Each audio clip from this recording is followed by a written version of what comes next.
Are you ready for the juicy bits? I'm never ready for your juicy bits, Rhys. Nobody is. Canadian politics is boring juicy bits.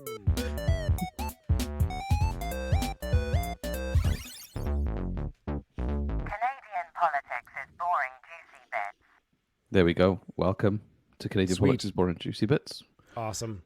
Yeah, My if you don't know, computer's making a big. The fan is turning on, and it's going to be loud and obnoxious. And I can't hear a sorry in thing. advance. It's fine. It's fine. Anyway, I'm Rhys. This is Jesse. If you don't know what Juicy Bits is, it's like a smaller version of our normal show. Where we just talk about things more current and stuff going on in the news. So yeah, Yeah, current stuff, current Yeah. shenanigans and shit. And have you apparently been? Rhys is obsessed with getting me on video, and I do not like videotaping myself. So It's good. It's a good way of doing our show, I think. Anyway, Jesse, I want to talk to you about something that I know you're following very closely in the news cycle, and that is the incoming Alberta election. the incoming what? The incoming Alberta election. I can't. My hair's too fucking crazy. I can't. Hold on. Focus, Jesse. Take a deep breath. It's just here. You've had it your whole life. There we go. Perfect. Is that better? There we go. So so good. The Alberta election. I said the Alberta election. Yeah, I don't care. You should. I don't. You know this. 3 years going in, man. 3 years. Still don't care about politics. Don't care. This it's one. something for fun. It's something fun to do for middle-aged rich people. So the election is going to be the 29th of May, so it's roughly a month away. And I'm trying to this little juicy bit is about telling you should pay attention to it because That's it's it. no, I'm gonna that's my starting line. I'm gonna Right. flesh it out over the next 8 minutes or so. Okay. So it's a knife edge election between the UCP and the NDP. Okay. So right now anyone could win it. So that already between who? Sorry. the UCP and the NDP, Who are the UCP? the United Conservative Party. Okay. So what? Did they merge or something? They Other merged a parties? bunch of other conservative parties to form one unified one. Oh, that's frightening. But right now, can you remember Jordan, leader of the Green Party, who was on our Yeah, show? yeah, of course, he was on our Remember show. Jordan? Yeah, remember that. So Yeah. he is obviously in this. He's got a horse in this race because he's trying to win some green seats in Right. Alberta. Yeah. But the reason you should pay attention to it is because it's Rachel Notley, who's the leader of the NDP, and Danielle Okay. Smith, who's the leader of the UCP.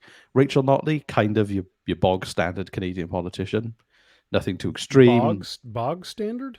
Kind of like a normal Canadian politician, I'd say.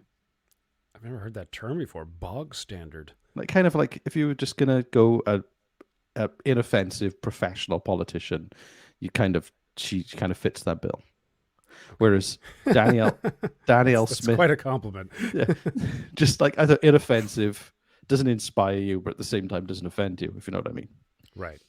But on the other side, Danielle Smith, Never going to remember her again, sort of thing. no, it's fine. Forget about As soon her. as you It's- remember, as soon as you learn about her, you forget about her. exactly, yeah. And every now and great. again, they'll say her name again, and you think for 3 seconds to go, yeah, That's something to aspire towards. yeah. That's There we great. go. Yeah. I dream of that kind of prestige. Like, And really? Okay. just rather than people going, "What? How do you say that name?" As they always do with mine. I think we have a few listeners who feel that way about our show. Just, Yeah. But anyway, the thing I'm getting at is that Danielle Smith, who's the current premier of Alberta and is the leader of the UCP, is kind of off the wall. So- this is not surprising in the slightest. So she's like a libertarian, essentially. What's a libertarian? Like I have to get the definition of a libertarian view. This is from the UPC, UCP, The PPC, the UC CB, UCP. CBTB, the what? The Libertarian is a political philosophy. Libertarianism is a political philosophy that upholds liberty as a core value. They seek to maximize autonomy and political freedom, and minimize the state's encroachment on violations. So she was very, as you can imagine, when the mask mandates came in, she was very much against them. Of course, there's no greater threat to our freedom than dangling a piece of fabric in front of your nose. I know. I can't think of one. Well, no, that's it. That's the worst thing you could do to anyone. It's the worst. Yeah. Seriously. It is. I mean, okay, well, maybe the worst thing you could do to someone is dangle a piece of fabric in front of their nose, tilt them upside down, and then pour water on their face. But that's maybe what they were going with. That. I don't know, right? Like, step 1 is mandate masks. Step 2 is fucking waterboarding everybody. So, I don't know. But also, she's already got in trouble in the short time she's been leader of Alberta because she introduced this thing called the Alberta Sovereignty Act.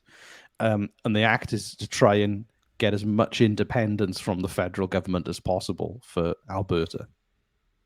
So her dream is for Alberta to be kind of strong and free, and like Trudeau is leader. Separate from Canada, like Quebec's been trying for 500,000 years. Pretty much is that kind of vibe. Is like as much autonomy as possible. Like they're building their own provincial police force rather than having the Mounties. You know, all that kind of stuff. So like she's taken Alberta in a completely kind of new direction. And also has been criticized. Remember Jason Kenney? We all love Jason Kenney. Yeah.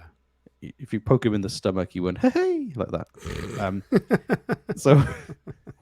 So he called this a full frontal attack on the rule of law and called the separation, like the creation of a banana republic in Alberta. And that was, he used to be leader of the same party as her. So she's like really going for this kind of alternative direction for Alberta. Whereas, as I said, Rachel Notley, whose name you already forgot, inoffensive, who, and unmemorable, just kind of bog standard, run of the mill politician. So whoever wins this election, either Alberta will just carry on as normal, or we're going to have 4 years of someone trying to essentially kind of distance Alberta further and further from federal government and go down this more libertarian agenda. Very interesting. So I told you. You said no. Like why would I pay attention to this? It's a waste of time. I said, give me 8 minutes, and here we are. You just said is interesting. I mean, with this, I'm just gonna have a big sip of tea. Victory sip. A victory sip. All right. Mm. You smug Welsh bastard. Would this be kind of like a Brexit thing? Do you think? Kind of. Is that it's a very similar mentality? We're stronger on our own. Right. Why are we? We've got all the oil. Why is our oil money paying for housing in Atlantic Canada? That kind of mentality. It is? I don't think so. No, I don't. No one's building housing. No one's paying for the housing in Nova Scotia. All right, healthcare. Why is our money paying for healthcare in Atlantic Canada? Oh, no, that's not happening either. So, right, yeah. So I think people have just forgotten about us. That's my thought on. I think that's the mentality. Including our own politicians. Yeah, exactly. But that's the mentality. Is like there are a lot of social issues in Alberta, like there are everywhere, and it's very easy to blame the rest of Canada for those problems. And I think that's kind of what she's good at. But amazingly, like their support is, it's on a knife edge. You've got this kind of like outsider kind of person who's now the leader of the province, who used to be part of a fringe party called the Wild Rose Party, that then got absorbed by the grouping together of the conservative parties, who's running the country. And then so you've got that, and then kind of someone who's kind of, like I said, I don't know, the kind of no-name brand politician. I am concerned about extreme views in politics, including liberal, right wing, left wing, because of agendas. Because they sell emotion and then they sneak in agendas. And this has happened for years, where like it might be like, all right, we're going to lower your taxes. We're going to make sure that Alberta's oil stays in Alberta. We're going to increase more jobs for Albertans. We're going to make sure that your tax dollars stay where they are. Woo, yeah, vote for us. Also, being gay is illegal. Woo, yeah, vote. You know what I mean? Like just right. And people get all worked up by all the things that they want, and they don't. Anyway, that's just It's just that like she has fringe beliefs that wouldn't have made it through to that level of government in the past. exactly. But now today it's different, and you can. Well, this will be interesting. When or should we cover it like live I think we Albertan should. election coverage like we did for the whole country back in Well, I mean, 2021? it has big implications. Like if she keeps pushing for more and more like autonomy over the next 4 years, if she wins, it could have big implications. So, Right. yeah, Fuck we it, let's should- do it. We should talk about. You've reached out to a bunch of politicians, and surprisingly, no one has written you back. Jordan said he'd come back on. Did he? Yeah, Did you write him again, or is this one of the things No, he he sent just a said at the end of message. the show? One It's of like, our oh lis- yeah, I'd come back. You know those one of platitudes our people say when they're listeners- leaving a party. You know, Yeah, but let's one of hang our out Alber- again. No, but one of our Alberta listeners sent us a really nice long message about how the Jordan's interview helped them talk politics with their family, where they were on different sides of the spectrum. So It was amazing. It was an amazing It was post. amazing. I think we should read it. I think we should read it on our show. well, let's check with them first, make sure they're happy. Let's do that. That's Yeah, probably a good yeah. idea. It's the one time our show did something useful to someone. It's great. Yeah, it was a wonderful email, just thanking us, saying that their conversations around politics with their friends who have extreme political views and their families, their ability to converse with one another improved. And I was like, wow, damn, never our goal. I'm here for dick jokes. Like We did. that's Talking about dick jokes, it's the end of our juicy bits. yeah. Oh, You ready? Ready for it? Okay. Dance. Canadian politics Yes, is sir. boring, juicy bits. Canadian politics is boring, juicy bits. I don't know if you saw it, but did you see Stephen Harper with a kitten? No. Check this What out. do I do with this? Can you see Stephen Harper with a kitten? Look. For our audio listeners, sorry, we're doing a Did you video do all version. this? This is great. I built this This city. is awesome. This is great. Where is it? Just drinking milk. That's great. Okay. No, This is really that's, well done. that's Jigmeet Singh with Post Malone. There's Danielle Smith. There we are. Look, Stephen Harper with a kitten, A fresh kitten about to be Which is- eaten. which he is about to eat. So, Yeah. bye everyone. Bye.